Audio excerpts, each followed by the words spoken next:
además de, bueno, el duelo de familiares y amigos y la consternación general de quienes lo conocían, el asesinato de Felipe Cabral, este grafitero, después públicamente muy asociado a un partido político en concreto, militante y demás, se politizó y además generó, una vez más, bueno, una polémica fuerte entre quienes entienden que es importante hablar de la inseguridad en general, entre quienes, por ejemplo, proponen, como lo hizo el senador Larrañaga, una campaña que tal vez no sea la panacea, pero es un camino, y entre quienes entienden que la mera expresión vivir sin miedo fomenta la violencia. Todos habrán escuchado la pica que hubo entre el senador del Frente Amplio, Otegi, lo que le responde Larrañaga. Bueno, vos en el medio, ¿qué pensás? Es la pregunta que vamos a estar compartiendo contigo. Pero repasemos el hecho primero, porque además hoy hubo novedades. A ver. El senador del Frente Amplio, Marcos Otegi, se refirió a través de su cuenta de Twitter a la muerte del joven Felipe Cabral, encontrado el sábado pasado con un tiro en la cabeza en Punta Gorda. El joven era grafitero y militante del Partido Comunista. En su tuit aseguró que el caso provoca dolor e indignación y que las campañas promotoras de barbarie, como las de Vivir sin Miedo, en referencia a la que impulsa el senador Jorge Larrañaga, se sabe cómo empiezan, pero nunca cómo terminan. El senador Larrañaga le respondió también a través de su cuenta de Twitter. Afirmación descalificante, por falsa, irresponsable y antidemocrática. Es agraviante para todos quienes impulsamos este proyecto. Vincular un homicidio con la campaña Vivir sin Miedo es de una insanía lamentable. Es perder el rumbo de dónde estamos y qué tenemos que discutir. ¿Habló con Otegi y lo va a llamar? No lo he llamado porque estoy trabajando, pero las cosas se dicen y después se reafirman de esa forma. Yo creo que se salió de la cancha, ¿no? Se fue de la cancha.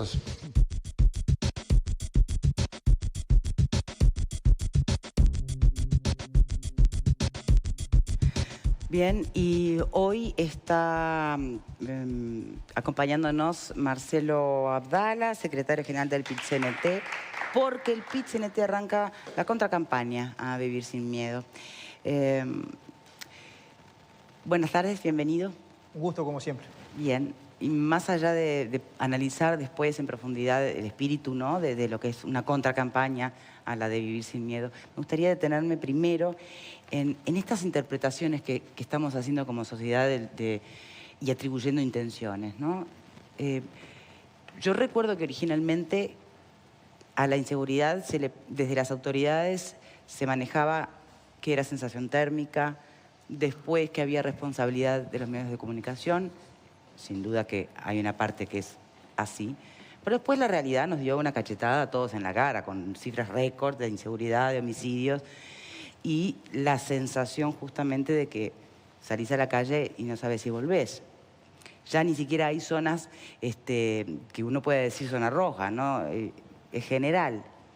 Algunos lo viven con más angustia, más paranoia, otros con menos. Pero ya nadie puede negar lo que se está viviendo de inseguridad en el Uruguay, que no me consuela saber que en el mundo entero pasa lo mismo. Me consolaría saber que políticos en nuestro país lo ven y hacen un diagnóstico consensuado y apuestan a desarrollar políticas para poder combatir esta inseguridad. Desde lo preventivo, pasando después por lo que tenga que ver con la represión y la rehabilitación. ¿Dónde estamos parados ahí? Es lo que no queda claro. Porque cuando se lanza una campaña a Vivir sin Miedo, a partir de este asesinato terrible, lamentable, desde el oficialismo se entiende que la campaña Vivir sin Miedo fomenta la violencia. Yo quiero saber si el PIT-CNT también lo comparte ese pensamiento o está planteando una contracampaña desde otra perspectiva. Bueno, muchas gracias por la pregunta. Yo quiero establecer dos aclaraciones grandes. La primera, el PIT-CNT no está en ninguna contracampaña. Es decir, nosotros vamos a discutir el plan de acción en una mesa representativa que va a ser el 7 de marzo. Tenemos, con respeto a las personas, desde el senador Larrañaga hasta quien haya juntado la última firma y recién se ubicó en esa campaña, un vínculo de respeto. Lo que decimos nosotros es que no compartimos los fundamentos que están atrás de la iniciativa de reforma constitucional que impulsa el senador Larrañaga. Bien, que no es lo mismo que decir esa campaña aumenta la violencia. O sea, ahora ese punto es importante y me gustaría saber qué opinan sobre ese punto. Bueno, ¿ya lo explicó Marcelo? Yo creo que la polémica que ahí aparecía pública entre Larrañaga y el senador Otegi deben ser protagonistas ellos de esa polémica y encapsularla ahí. Lo que dijo el senador Otegi es por cuenta del senador Otegi, ¿no? Bien. Yo sí digo... ¿Alguien comparte lo que dice el senador Otegi? No, yo comparto y me alegro, yo comparto y me alegro de la posición de Marcelo Abdala. Repito, comparto y me alegro, porque yo creo que en su declaración Abdala traduce que conoce las reglas del debate democrático. Es decir, el debate democrático es válido y es lícito y es auspiciable, digamos, en la medida en que respete ciertas reglas. Cuando el debate democrático rompe esas reglas y se atribuyen no solo intenciones, sino responsabilidades, como hace el senador Otegi, violando además una elemental norma del decoro parlamentario. El senador Otegi se está refiriendo a un colega parlamentario, un colega senador, atribuyéndole poco menos que responsabilidad en un asesinato a raíz de la campaña que él lleva adelante. Entonces, ahí sí que eso está por fuera del debate democrático y yo me alegro y celebro que Marcelo Abdala plantee con respeto, es natural. Mucha gente tiene opiniones diferentes sobre la campaña, a algunos les parecerá, incluso a algunos les parecerá que se queda corta, que de repente podrían proponer cosas más duras, a otros les parece que algunas medidas sí, otras no, a otros les parece que ninguna, perfecto, eso es válido. Ahora, cuando se pasa ese límite y se le señala a una campaña que tiene más de 400.000 firmas, que es la responsable de asesinatos, yo creo que eso es repudiable. El Senado debería llamar a responsabilidad a uno de sus integrantes porque ya se ha salido del natural juego democrático. Guillermo, tú entiendes, perdóname, yo después vuelvo al invitado, prometo.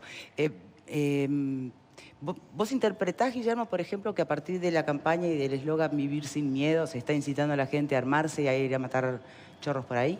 No. Si lo tomamos como variable determinante de este homicidio concreto, de ninguna manera. Bien. Si tomamos que la campaña de Vivir sin Miedo es parte de un caldo de cultivo que se viene gestando en la sociedad desde hace 1 año, 2 años, 3 años, de diferentes maneras, es parte de esa campaña en la cual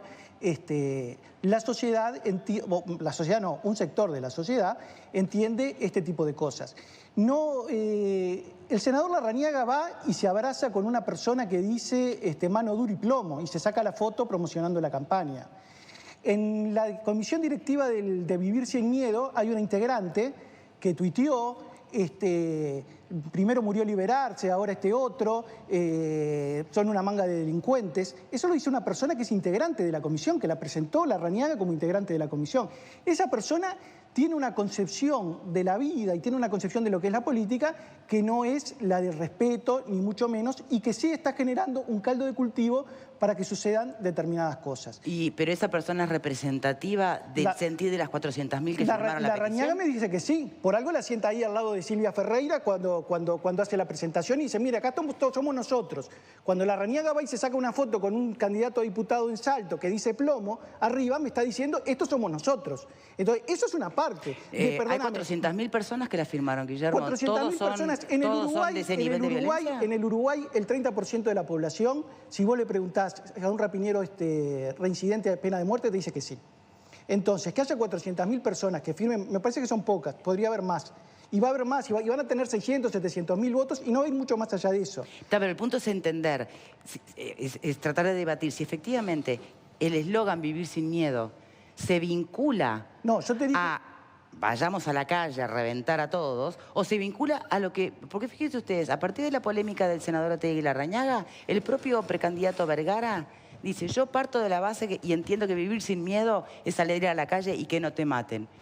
Y yo pregunto, ¿qué otra cosa apunta que no sea eso la campaña de Vivir sin Miedo? Ahora, déjame reafirmar. Yo lo que te dije es parte de un caldo de cultivo, no es la variable determinante. No está diciendo que Larrañaga le haya dado el revólver o la escopeta a la persona que mató a a Felipe Cabral. Lo que sí digo que es parte de un caldo de cultivo que tiene no solo a estas dos personas que mencioné ahora, sino que tiene decenas y centenas de gente muy ruin y muy miserable que desde hace años, cuando hay un asesinato, lo tuitea, que cuando explota un cajero lo tuitea, y yo creo que se alegran de que eso suceda como una forma de deterioro al gobierno. Y la campaña de Vivir Sin Miedo no es una campaña por la seguridad pública, es una campaña que la usó Larrañaga para intentar ser presidente de la República, y hoy por hoy lo único que está haciendo Larrañaga es tratando de mantener su banca en el Senado. ¿Coincidís? No, creo que el caldo de cultivo está conformado por muchas cosas, no solamente por estos personajes que yo creo que son fenómenos afortunadamente aislados desde el punto de vista político. Por ejemplo, está conformado por un ministro que cada vez que sucede algo le echa la culpa a la víctima. Por ejemplo, está conformado por la inacción en una cantidad de cosas, por un sistema penitenciario que no rehabilita, por homicidios récord que vamos a terminar este año. ¿Qué es más caldo de cultivo? Y me parece, ¿lo que cita Verónica o lo que cita Guillermo? Yo creo que es todo parte de un fenómeno que hay que analizar, yo espero que sin partidismo, porque lo que me sucede cuando veo el tuit de Otegi y bueno, y después estas respuestas que surgen en las redes, es que estamos en una situación compleja. Y yo espero de la clase política altura para resolver la situación compleja. Yo creo que lo que hace Otegi es generar aún más violencia de la que ya tenemos. Entre otras cosas, además le da a Larrañaga la potestad de haber instaurado el miedo en la sociedad. Yo aquí lo he dicho y lo discutí con el propio Larrañaga. ¿Pero el miedo lo instauró Larrañaga o lo vivió o lo instauró lo que vivimos a diario? A eso voy. Yo aquí he discutido con Larrañaga. No comparto ninguna de las opciones de su campaña, pero más de una vez a la semana, a veces en el día, he sentido miedo. Entonces, el miedo no es potestad de Larrañaga. La discusión acá tiene que ser con altura acerca de cómo resolvemos esta situación. Bien. Yo creo que hoy todos los ciudadanos uruguayos, en alguna medida, sentimos miedo. ¿Alfredo? Yo creo que a Otegi se le fue la moto, sin lugar a dudas, vincular la cosa con otra, chao. Incluso creo que después dijo, bueno, capaz que, creo que trató de revertir eso. También es una forma de perfilarse, ¿no? Es decir, yo creo que toda esta... La situación de seguridad, por un lado y para el otro, políticamente es una buena forma de perfilarse porque la gente habla mucho del tema seguridad. Si la conductora en otro programa dice, uno sale a la calle y no sabe si va a volver, ahí me entra el chucho. Digo, yo vengo todo el día al canal y capaz que no vuelvo a casa. Digo, no seas mala. Es decir, Perdón. De mano para Alfredo, porque... No te voy a... Justamente, podría hacerme la osa y que sigue hablando nomás que no te escucha nadie. No, pero... pero no. Acá tenés. Son los aliados de la producción que, viste, cuando criticás a la conductora te cortan. No, yo lo que Bien digo... ahí, producción, bien hecho. No, yo lo que creo es que hay un caldo de cultivo. Yo coincido que el caldo de cultivo tiene muchas variables, ¿tá? Y mucha gente que plantea el tema de vivir sin miedo es como los vecinos de Toledo, aquellos que estaban patrullando y al final te casi linchan una vez a un tipo, a un delincuente que había hecho un asalto y casi lo linchan. Entonces digo, hay mucha sensación, hay mucha sensación de miedo, por supuesto, mucha gente lo tiene, y nosotros como medio de comunicación también somos responsables, porque si estamos todo el tiempo hablando del robo de la viejita, del no sé cuánto, y lo único que está pasando en este país es eso, todos estamos ayudando a que la gente tenga temores. Yo lo que me preocupa, el temor que yo tengo es cómo va a dormir tranquilo Abdala hoy después que Pascalé le dio la razón. Ese es un tema que a mí me preocupa. Bien. También revela Abdala. el nivel al cual se puede llegar, porque evidentemente una sociedad democrática tiene que basarse en grandes consensos. Y uno de los primeros consensos que hay que lograr en una sociedad democrática es establecer los límites del debate democrático. Porque cuando se va a por fuera, cuando se saltea esa barrera, y el senador Otegi claramente la salteó, y tiene que ser llamado a responsabilidad, insisto, no es que se le fue la moto, se autoexcluyó. No estoy exagerando, estoy diciendo lo que yo pienso. Tú pensarás que yo exagero. Yo creo que el senador Otegi se autoexcluyó de un debate democrático aceptable y en eso coincido con Marcelo Abdala. Bien, sobre este aspecto yo creo que ya quedaron claras las posturas de todos. Vamos a ir un poquito más allá, ¿no? Y a mí me gustaría aprovechar entonces escuchar el planteo de nuestro invitado. Y hago una pregunta concreta para arrancar. Lo que busca el PIT-CNT en este momento es contrarrestar las argumentaciones de la campaña Vivir Sin Miedo, dar posturas alternativas, o lo que quiere es quitar el foco de la atención pública sobre el tema de la inseguridad en general. No, es un tema de preocupación pública y está bien abordarlo. Nosotros nos reunimos con Larrañaga y le dijimos en la cara que no compartíamos los fundamentos de su campaña. Con respecto a lo otro que estaban conversando, sí, yo creo que el clima de promover odio es una situación, es un caldo de cultivo peligroso. Yo no lo puedo atribuir a una campaña ¿Pero no que... es de las dos partes cuando tenemos de todas las partes, digamos, ¿no? Sí. Están las redes sociales, no, pero me refiero más en general, ¿no?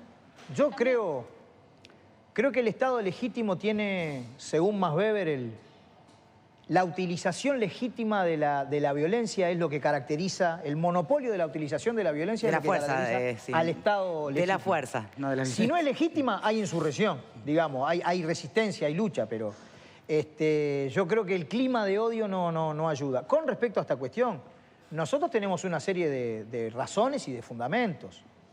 La primera cuestión, nosotros estamos convencidos que las Fuerzas Armadas, y en esto con toda la exigencia nuestra contra la impunidad, por verdad, por justicia, porque efectivamente los genocidas, digamos, vayan a la justicia y estén presos, no me mueve a mí un sentimiento antimilitarista vulgar. Las Fuerzas Armadas están para la defensa nacional. Para la seguridad pública está la policía. Recordemos los 4 puntos, porque esta altura yo no sé si todos Primero, lo tienen bien presente. crear una Guardia Nacional en el marco de las Fuerzas Armadas. Sí. A eso decimos, las Fuerzas Armadas tienen que ver, hay una ley de defensa, tienen que ver, digamos, con la defensa de la soberanía nacional, no la seguridad. Es más, todo el pueblo tiene que ver con la defensa. Eso aún no se ha implementado. Tiene que ver con qué tipo de soberanía, con qué tipo de economía, con qué tipo de industria y también con que el pueblo participe a lo artiguista masivamente en eventos de defensa. Otro de los puntos de la campaña Vivir Sin Miedo tiene es el allanamiento, digamos, con orden judicial, el allanamiento del hogar. Y a nosotros nos parece que el hogar es así, es sagrado. Digamos, no se puede permitir, digamos, que el allanamiento nocturno del hogar. Hay reglas actuales que dan garantías, digamos.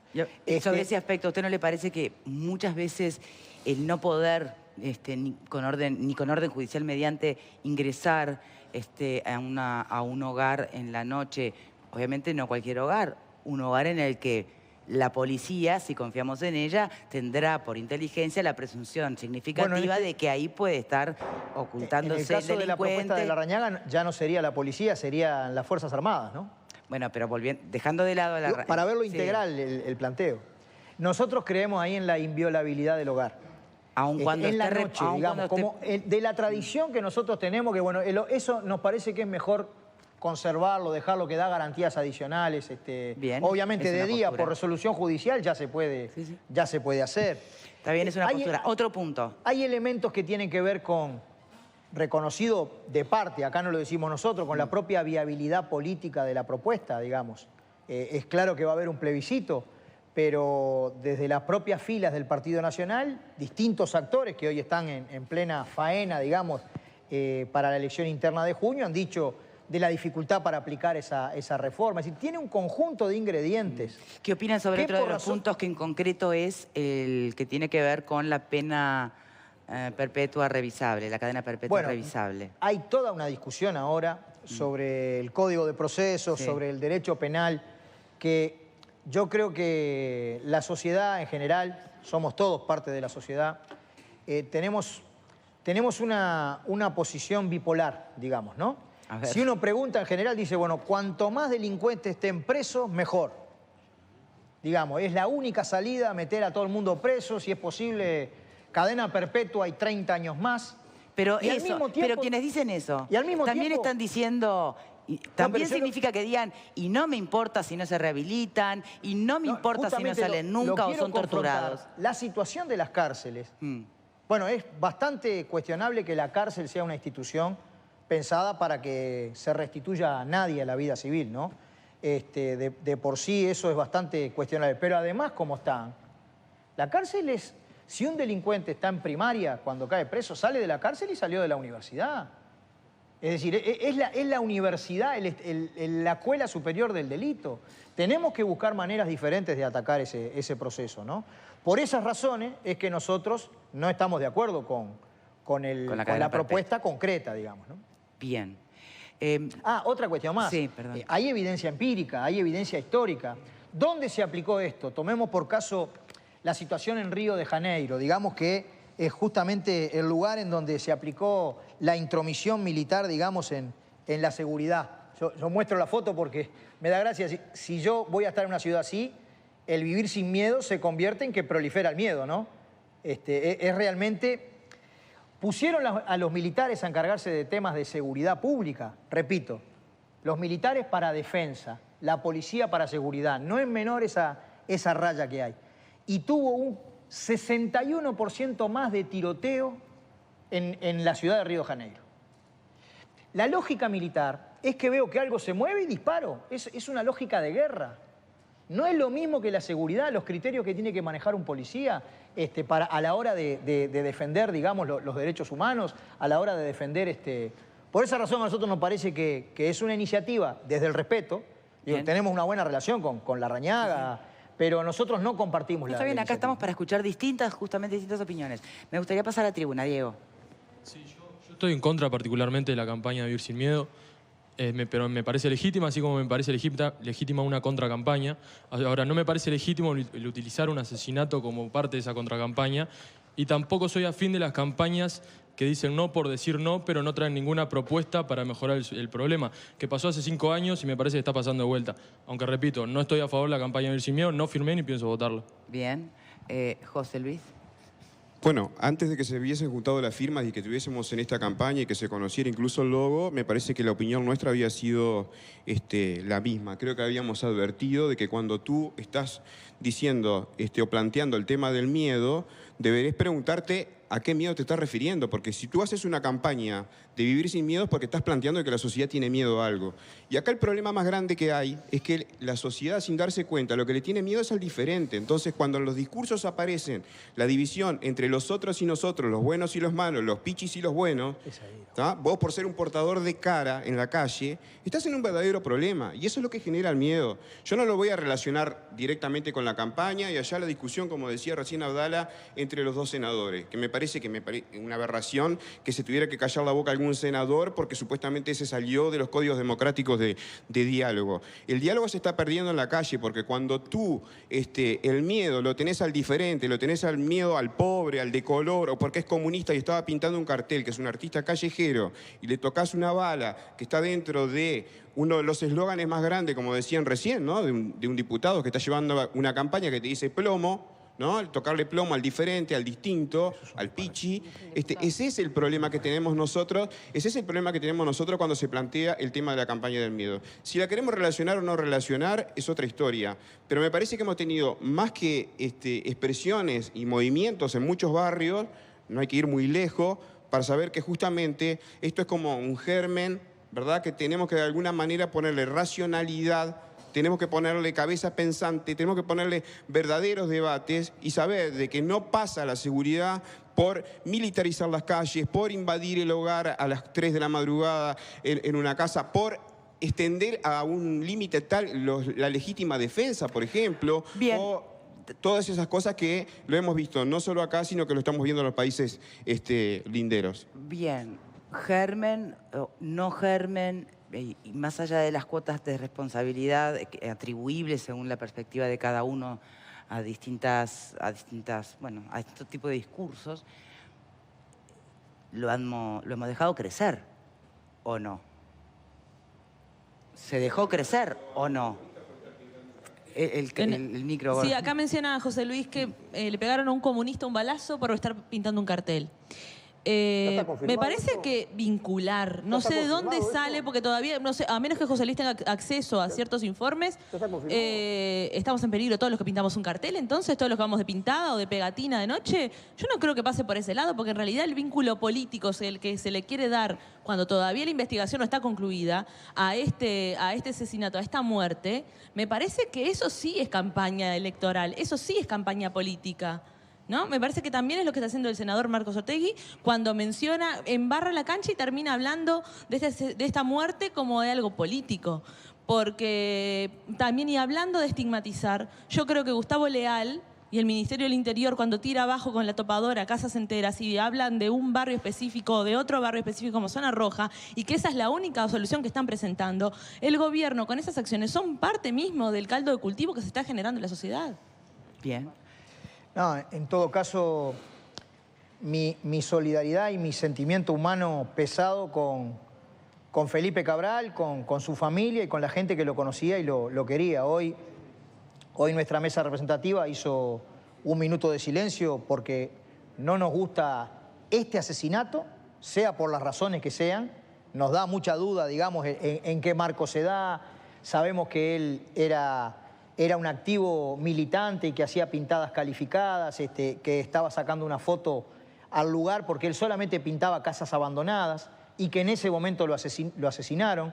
Ahora aparecieron algunos elementos de lo que está investigando la policía y es que la bala vino de costado, es decir, fue desde dentro del domicilio y que al parecer habría un vecino que está ahí ahora en estos momentos mismos declarando y detenido. Nuestra solidaridad humana y, gente, el no al odio, eso no es una cosa menor, es darle racionalidad. Sí pasión a nuestras ideas. Pero sí pasión y discusión, pero siempre una no al hora de odio, no a la estigmatización, no al tener miedo del diferente. Fíjense, en un debate que hizo Sanguinetti. ¿El Pit-CNT hace siempre un minuto de silencio por los fallecidos? ¿Cómo? Y cada vez... ¿O solo...? No. Cada vez que se plantea, cada vez que hay una muerte, digamos, en el trabajo, cada vez que se propone, no tiene discusión siempre, ¿no? Sí, claro. Cada vez que se reúne la mesa representativa, ha tenido nombres de compañeros nuestros fallecidos porque la vida terminó, digamos. Siempre se hace así. Pero no, quería decir esto, sí. una anécdota. En una charla que en un bar de Deposito estaba dando el doctor Sanguinetti, una persona, esto salió en la prensa, levanta la mano y cuenta una anécdota. Entonces cuenta que venía corriendo una persona encapuchada. Y esta persona dice, me sentí muy atemorizado, me asusté cuando venía. Resulta que el muchacho encapuchado lo había visto caminando con un perro al señor y el perro le hizo acordar a una película de cine muy buena, él sabía mucho de cine, y le iba a hacer el comentario al señor que le iba a hablar de cine. Es decir, él porque lo vio encapuchado, se atemorizó y dijo... ¿Encapuchado qué es? ¿La capuchita del sí, claro. del Digo, deportivo? ¿cómo muchas veces con la estigmatización se genera un clima que realmente...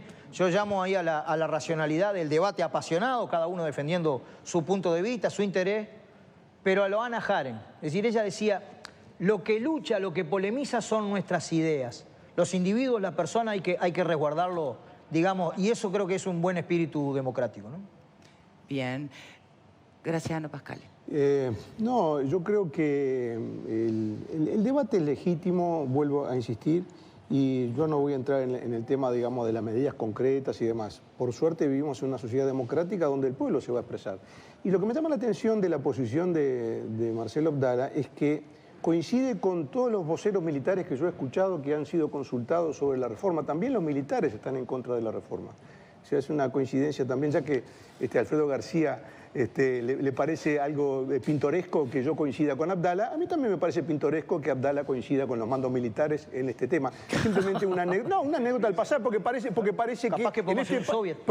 en este país no se puede coincidir con otro, ¿no? O sea, parece que hay una especie, alguien tiene una especie de cordón sanitario que circunda a ciertas personas.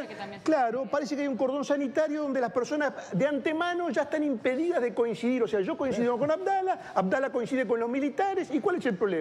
Forma parte del debate democrático y me parece que es bienvenido la discrepancia y también la coincidencia. Bien, muy bien. ¿Por qué señalabas con lápiz, Guillermo? No, con lápiz no. El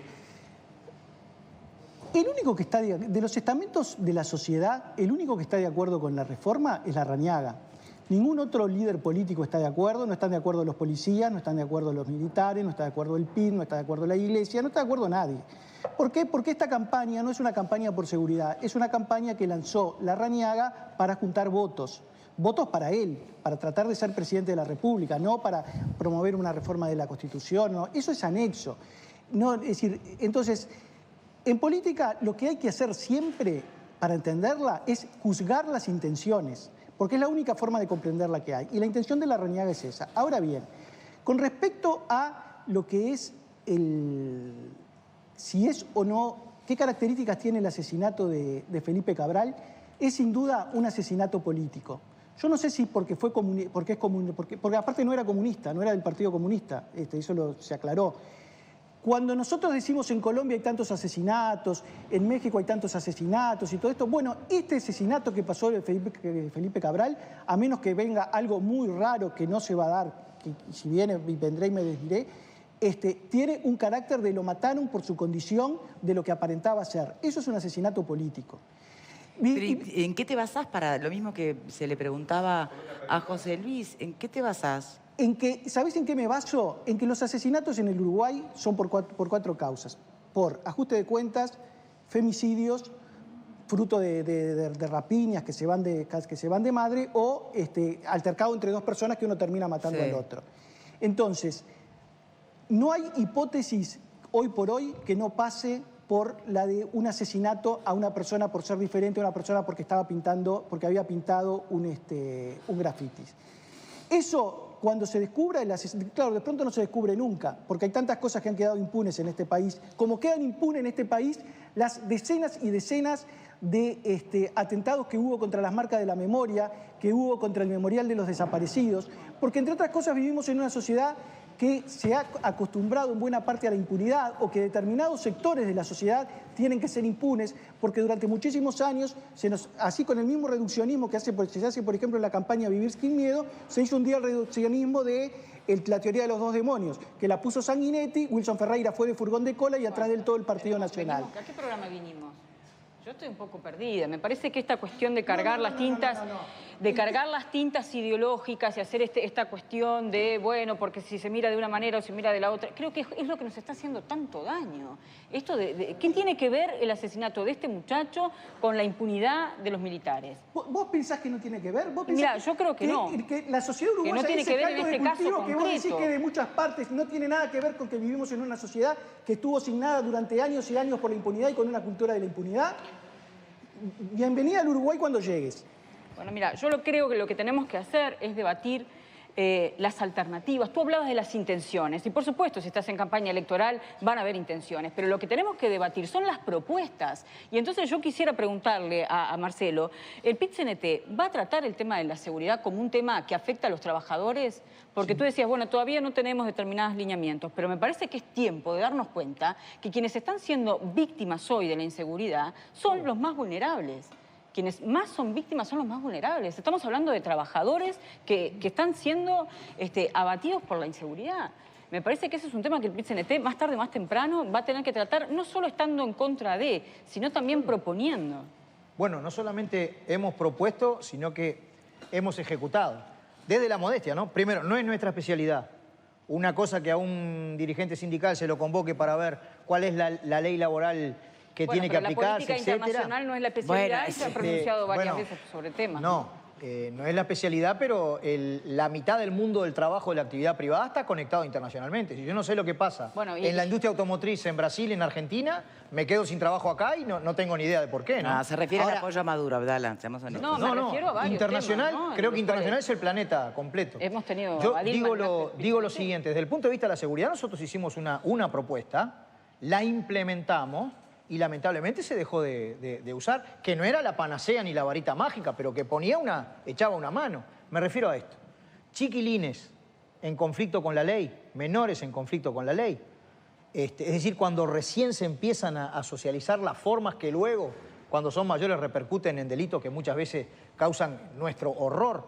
Sí. Nosotros hicimos una propuesta de combinar educación y trabajo, combinar los periodos de la reclusión, porque tampoco tenemos una posición a los Heidi en este asunto, pero con educación y con trabajo. Y la prueba que nos dio es que la inmensa mayoría de los chiquilines que pasaron por un lugar de trabajo, una obra de la construcción, una fábrica metalúrgica, una oficina, no volvieron a delinquir. ¿Qué significa eso?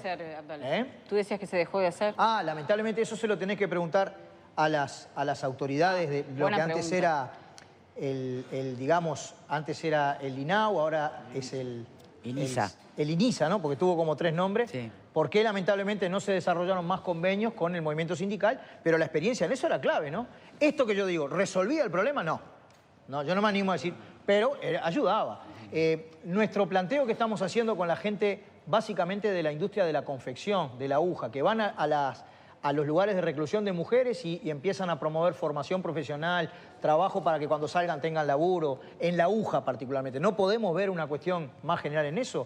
¿Esto resuelve? No, hay muchas cosas, esto es muy profundo, la sociedad cambió mucho, la mercancía está en todo, hay otros códigos, hay gente que hace 4 generaciones que no ve a su padre ir a laburar. pero era un arroyito que permitía ayudar en esa dirección. Ese es el Uruguay de hoy, ¿no? Cuando las autoridades no asumen determinadas políticas que creo que deberían cambiar y que no tiene que ver con ideología. Tiene que ver con medidas concretas que permitan que quien no ha tenido determinada oportunidad la tenga. Sí. Me parece que eso no tiene que ver con la impunidad. No tiene que ver con ideología porque también hay, creo que es bien palpable, ¿no?